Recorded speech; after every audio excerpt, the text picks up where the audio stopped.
집착은 고통의 뿌리입니다. 부처님께서는 우리가 겪는 모든 괴로움의 근원이 바로 집착에 있다고 말씀하셨습니다.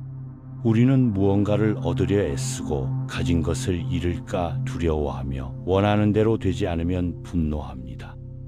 이 모든 감정의 밑바닥에는 집착이 자리하고 있습니다. 오늘은 부처님의 가르침을 통해 집착이란 무엇인지, 그리고 어떻게 집착에서 벗어날 수 있는지 함께 공부하겠습니다. 집착은 단순히 무언가를 좋아하는 것과는 다릅니다. 집착은 그것 없이는 행복할 수 없다고 믿는 마음입니다. 그것을 소유해야만 한다는 강박입니다. 그것을 잃으면 나도 무너질 것 같은 두려움입니다. 부처님께서 말씀하셨습니다. 모든 괴로움은 집착에서 비롯된다. 집착하지 않으면 괴로움도 없다. 아리스토텔레스는 이렇게 말했습니다. 우리는 가진 것을 잃을까 두려워하는 만큼만 그것에 집착한다. 집착의 본질은 두려움입니다. 부족함에 대한 두려움, 상실에 대한 두려움, 외로움에 대한 두려움이 우리를 집착하게 만듭니다. 한 부자가 있었습니다.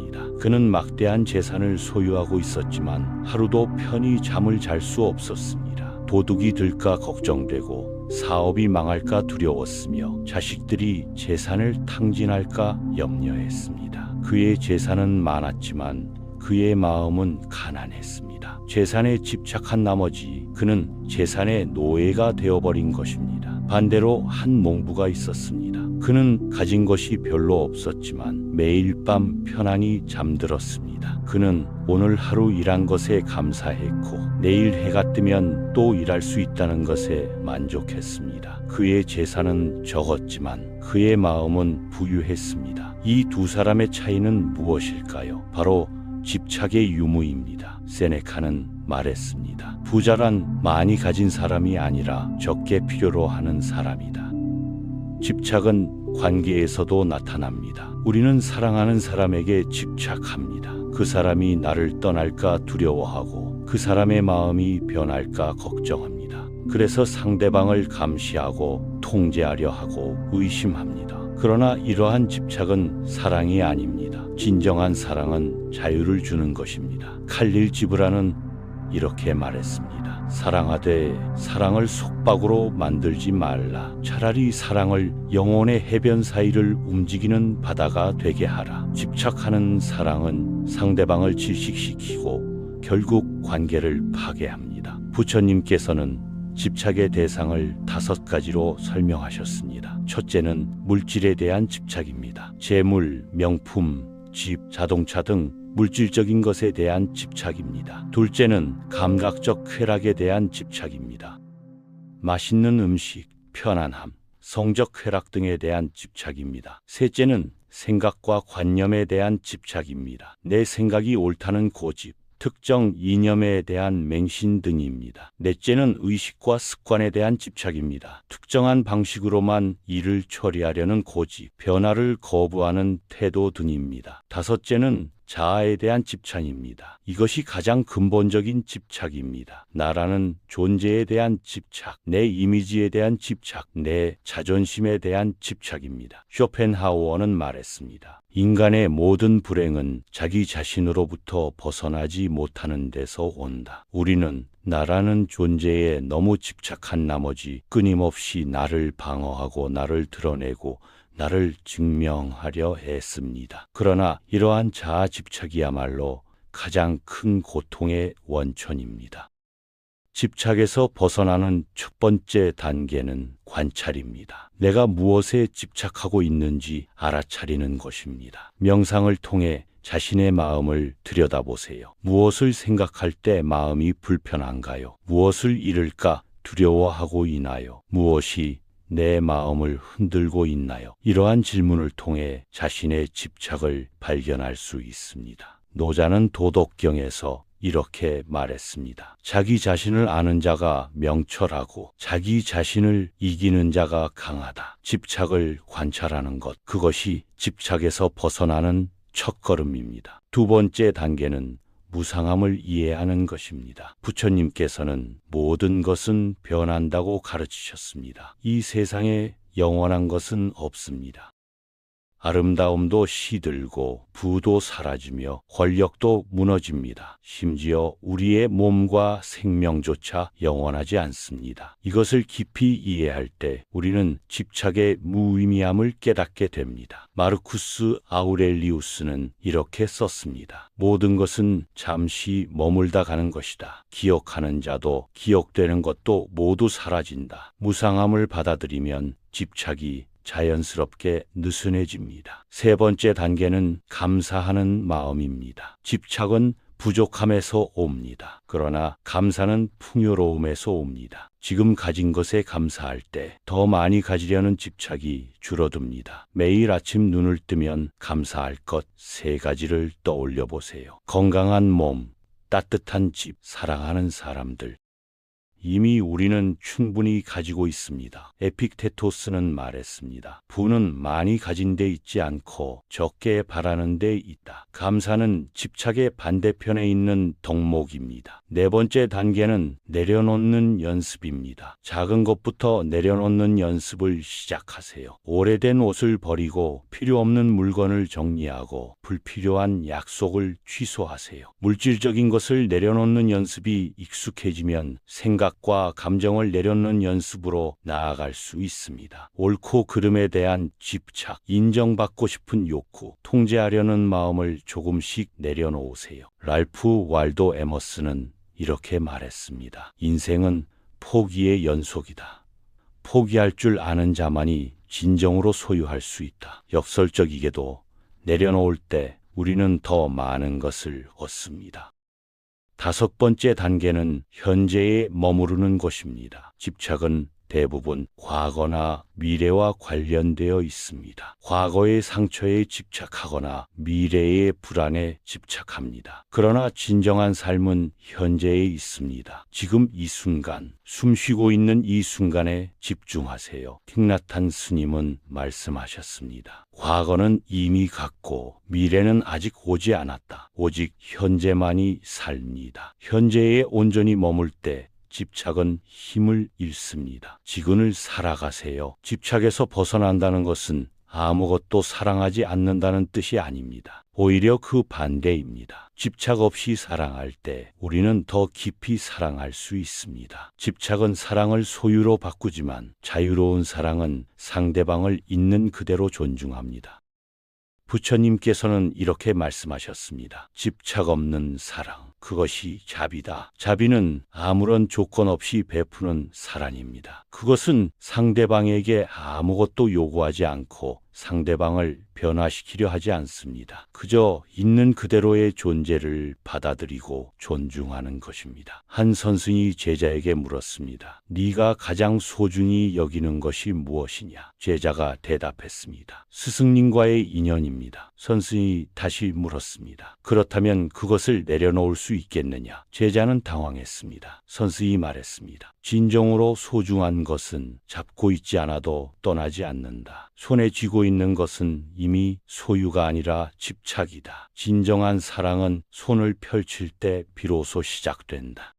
우리는 사랑하는 사람을 더 세게 움켜쥘수록 그들을 잃게 됩니다. 손을 펼치고 자유를 줄 때 그들은 스스로의 의지로 우리 곁에 머뭅니다. 집착에서 벗어나는 것은 쉬운 일이 아닙니다. 그것은 평생의 수행입니다. 우리는 매일 조금씩 집착하고 매일 조금씩 내려놓습니다. 중요한 것은 완벽함이 아니라 방향입니다. 집착을 알아차리고 그것을 내려놓으려 노력하는 것, 그 자체가 이미 수행입니다. 스티브 잡스는 생애 마지막에 이렇게 말했습니다. 나는 부와 명예를 쫓았지만 그것들은 죽음 앞에서 아무 의미가 없었다. 진정으로 소중한 것은 사랑이고 관계이고 경험이었다. 집착에서 벗어날 때 우리는 비로소 진정으로 소중한 것이 무엇인지 깨닫게 됩니다. 부처님의 가르침은 명확합니다. 집착이 고통이고 집착을 내려놓으면 고통도 사라진다. 그러나 이것을 아는 것과 실천하는 것은 다릅니다. 오늘부터 작은 것 하나를 내려놓아 보세요. 물건 하나, 생각 하나, 걱정 하나를 내려놓으세요. 그리고 그 가벼움을 느껴보세요. 집착을 내려놓을 때마다 우리의 마음은 조금씩 자유로워집니다. 그 자유로움 속에서 진정한 평화를 발견할 수 있습니다. 집착을 내려놓는다는 것은 삶을 포기하는 것이 아닙니다. 오히려 진정으로 삶을 사는 것입니다. 많은 사람들이 오해합니다. 집착을 버리면 무기력해지고 의욕을 잃고 아무것도 하지 않게 될 것이라고 생각합니다. 그러나 부처님께서 말씀하신 무집착은 무관심이 아닙니다. 무집착은 결과에 연연하지 않으면서도 최선을 다하는 태도입니다. 바가바드 기타에는 이런 구절이 있습니다. 너는 행동할 권리가 있으나 그 결과에 대한 권리는 없다. 결과를 목적으로 삼지 말되 무의에 집착하지도 말라. 이것이 무집착의 참된 의미입니다. 우리는 최선을 다해 노력하되 그 결과는 우주에 맡기는 것입니다.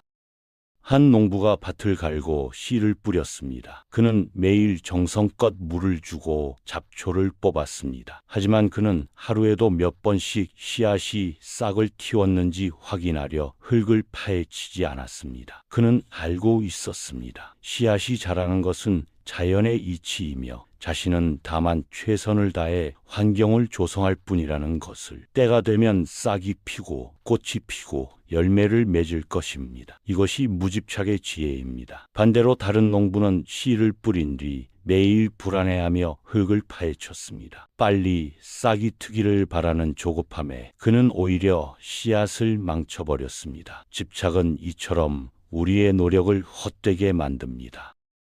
공자는 이렇게 말했습니다. 조급하게 서두르면 목적을 이루지 못하고 작은 이익에 집착하면 큰 일을 이루지 못한다. 집착은 과정을 즐기지 못하게 만듭니다. 우리는 오직 결과만을 생각하며 현재를 놓쳐버립니다. 그러나 삶은 결과가 아니라 과정입니다. 목적지에 도착하는 것보다 여행하는 과정이 더 중요합니다. 무집착은 우리가 이 여정을 온전히 즐길 수 있게 해줍니다. 성공하든 실패하든 그것은 그저 하나의 경험일 뿐입니다. 중요한 것은 그 과정에서 최선을 다했는가, 그리고 그 과정을 즐겼는가입니다. 집착은 비교에서 시작됩니다. 우리는 끊임없이 자신을 남과 비교합니다. 누구는 나보다 부유하고 누구는 나보다 아름답고 누구는 나보다 성공했다고 생각합니다. 이러한 비교가 우리를 불행하게 만듭니다. 부처님께서는 말씀하셨습니다. 비교는 모든 괴로움의 뿌리다. 너 자신의 길을 가라. 각자의 인생은 독특하고 소중합니다. 누군가의 인생과 비교할 수 없습니다. 테오도어 루스벨트는 이렇게 말했습니다. 비교는 기쁨의 도둑이다. 우리가 남과 비교를 멈출 때 비로소 자신의 삶에 감사할 수 있습니다. 내가 가진 것, 내가 이룬 것, 내가 경험한 것에 집중하세요. 소셜미디어 시대에 비교의 유혹은 더욱 강렬합니다. 우리는 끊임없이 타인의 화려한 삶을 엿보게 됩니다. 하지만 기억하세요. 그것은 그들 삶의 극히 일부일 뿐입니다. 모든 사람은 보이지 않는 고통과 어려움을 안고 살아갑니다. 표면적인 성공 뒤에는 수많은 실패와 좌절이 있습니다. 달라이 라마는 이렇게 말씀하셨습니다. 타인의 행복을 부러워하지 말라. 그대는 그들의 고통을 모른다. 비교를 멈추고 자신의 길에 집중할 때 우리는 진정한 평화를 얻습니다. 내 인생의 주인공은 나 자신입니다. 다른 누구의 조연이 되려 하지 마세요. 집착은 완벽주의로도 나타납니다. 완벽해야 한다는 강박, 실수해서는 안 된다는 두려움, 모든 것을 통제해야 한다는 욕구. 이것들은 모두 집착의 다른 형태입니다. 완벽주의는 우리를 마비시킵니다. 완벽하게 할 수 없다면 아예 시작하지 않으려 합니다. 작은 실수에도 자신을 혹독하게 비난합니다. 그러나 부처님께서는 말씀하셨습니다. 완벽함을 추구하지 말라. 그것은 환상이다. 대신 진실함을 추구하라. 인간은 본래 불완전한 존재입니다. 실수하고 넘어지고 다시 일어서는 것이 인간의 본성입니다. 레너드 코헨은 노래했습니다. 모든 것에는 금이 가 있다. 그 틈으로 빛이 들어온다. 우리의 불완전함, 우리의 상처, 우리의 실패, 이것들이 우리를 인간답게 만들고 다른 사람과 연결되게 합니다. 완벽한 사람은 공감할 수 없습니다. 상처받아 본 사람만이 다른 사람의 고통을 이해합니다. 실패해 본 사람만이 실패한 사람을 위로할 수 있습니다. 브레네 브라운은 말했습니다. 취약함은 악함이 아니다. 그것은 용기의 척도다. 완벽함에 대한 집착을 내려놓고 있는 그대로의 자신을 받아들이세요. 그것이 진정한 자유의 시작입니다. 집착은 과거에도 머뭅니다. 우리는 과거의 상처에 집착하고 과거의 영광에 집착하고 과거의 후회에 집착합니다. 과거는 이미 지나갔습니다. 그것을 바꿀 수는 없습니다. 그러나 우리는 과거를 반추하며 현재를 낭비합니다. 부처님께서는 이렇게 가르치셨습니다. 과거에 머물지 말라. 미래를 꿈꾸지 말라. 마음을 현재에 집중하라. 과거는 교훈으로 삼되 그곳에 살지는 마세요. 과거의 상처가 아물지 않는 이유는 우리가 계속해서 그 상처를 건드리기 때문입니다. 용서하세요. 자신을 용서하고 타인을 용서하세요. 용서는 상대방을 위한 것이 아니라 자신을 위한 것입니다. 넬슨 만델라는 27년간 감옥에 갇혀 있었습니다. 그가 석방되었을 때 사람들은 그가 증오로 가득할 것이라 예상했습니다. 그러나 그는 이렇게 말했습니다. 분노는 독약을 마시고 상대가 죽기를 바라는 것과 같다. 그는 모든 것을 용서했습니다. 그리고 그 용서를 통해 자유로워졌습니다. 그는 감옥에서 나왔을 때 비로소 진정으로 자유로워진 것이 아니라 용서했을 때 자유로워진 것입니다. 과거에 대한 집착을 놓아버리세요. 과거는 과거일 뿐입니다. 당신은 더 이상 그곳에 갇혀 있을 필요가 없습니다. 집착은 미래에 대한 불안으로도 나타납니다. 우리는 미래를 통제하려 합니다. 모든 것을 계획하고 예측하고 대비하려 합니다. 그러나 미래는 본질적으로 불확실합니다. 아무리 완벽하게 계획해도 예상치 못한 일이 일어납니다. 존 레논은 이렇게 말했습니다. 인생은 당신이 다른 계획을 세우느라 바쁠 때 일어나는 일이다. 미래에 대한 과도한 집착은 불안과 스트레스를 낳습니다. 부처님께서는 가르치셨습니다. 내일 걱정은 내일이 할 것이다. 오늘은 오늘의 몫만으로 충분하다. 물론 준비는 필요합니다. 하지만 준비와 집착은 다릅니다.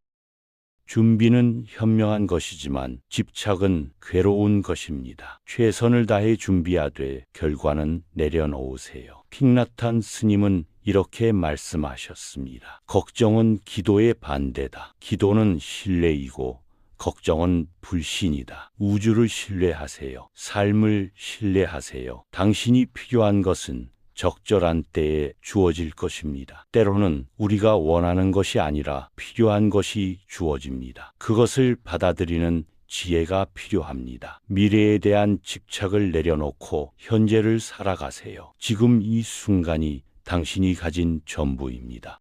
집착에서 벗어나는 것은 고독을 받아들이는 것이기도 합니다. 우리는 외로움을 두려워합니다. 그래서 사람들에게 집착하고 관계에 집착하고 인정에 집착합니다. 그러나 진정한 평화는 혼자 있을 때 불편하지 않은 상태입니다. 블레즈 파스칼은 말했습니다. 인간의 모든 불행은 조용히 방에 혼자 앉아 있지 못하는 데서 온다. 고독은 외로움과 다릅니다. 외로움은 타인의 부재를 느끼는 것이고 고독은 자신과의 만남입니다. 고독 속에서 우리는 자신을 깊이 알게 됩니다. 자신의 생각을 듣고 자신의 마음을 느끼고 자신의 본질을 발견합니다. 릴케는 이렇게 썼습니다. 고독이 그대에게 힘든 것이라면 그것을 선택해서 그렇게 만들지 말라. 고독은 어렵지만 필요한 것이다. 혼자 있는 시간을 가지세요. 명상하고 산책하고 사색하세요. 끊임없는 자극과 소음에서 벗어나세요. 고요 속에서 진정한 자신을 만날 수 있습니다. 그리고 자신과 편안해질 때 타인과의 관계도 건강해집니다. 상대방에게 의존하지 않고 상대방을 완성시키려 하지 않고 있는 그대로 함께할 수 있습니다. 이것이 성숙한 관계입니다. 집착 없는 관계입니다. 집착을 내려놓는 마지막 수행은 죽음을 명상하는 것입니다. 우리는 죽음을 두려워하고 회피합니다. 그러나 죽음을 직시할 때 우리는 삶의 소중함을 깨닫게 됩니다. 스티브 잡스는 스탠퍼드 대학 졸업식 연설에서 이렇게 말했습니다. 죽음을 기억하는 것은 중요한 결정을 내릴 때 제가 아는 가장 중요한 도구입니다. 거의 모든 것, 외부의 계, 자존심, 실패에 대한 두려움, 이 모든 것들이 죽음 앞에서는 사라지고 진정으로 중요한 것만 남습니다. 부처님께서도 제자들에게 죽음을 명상하라고 가르치셨습니다. 죽음을 생각한다고 해서 비관적이 되는 것이 아닙니다. 오히려 삶을 더 소중히 여기게 됩니다. 우리에게 주어진 시간이 유한하다는 것을 알 때 우리는 그 시간을 헛되이 쓰지 않으려 합니다. 무의미한 집착에 시간을 낭비하지 않습니다. 진정으로 중요한 것에 집중하게 됩니다. 소크라테스는 말했습니다. 철학한다는 것은 죽음을 연습하는 것이다. 매일 밤 잠들기 전에 이렇게 자문해 보세요. 만약 오늘이 내 인생의 마지막 날이라면 나는 오늘 하루를 잘 보냈는가? 후회 없이 살았는가? 사랑하는 사람들에게 사랑한다고 말했는가? 이러한 질문이 우리를 깨어있게 합니다. 집착을 내려놓는다는 것은 삶을 풍요롭게 만듭니다. 집착으로 가득한 마음은 좁고 답답합니다. 그러나 집착을 비운 마음은 넓고 자유롭습니다. 그 안에 새로운 것이 들어올 공간이 생깁니다. 새로운 경험, 새로운 관계, 새로운 기쁨이 찾아올 수 있습니다. 그릇이 비어 있어야 무언가를 담을 수 있듯이 마음이 비어 있어야 채워질 수 있습니다. 노자는 말했습니다. 그릇의 쓸모는 그 빈 공간에 있다. 집착을 비우는 것은 결핍이 아니라 충만입니다. 부처님께서 말씀하신 공공은 텅 빈 것이 아니라 가득 찬 것입니다.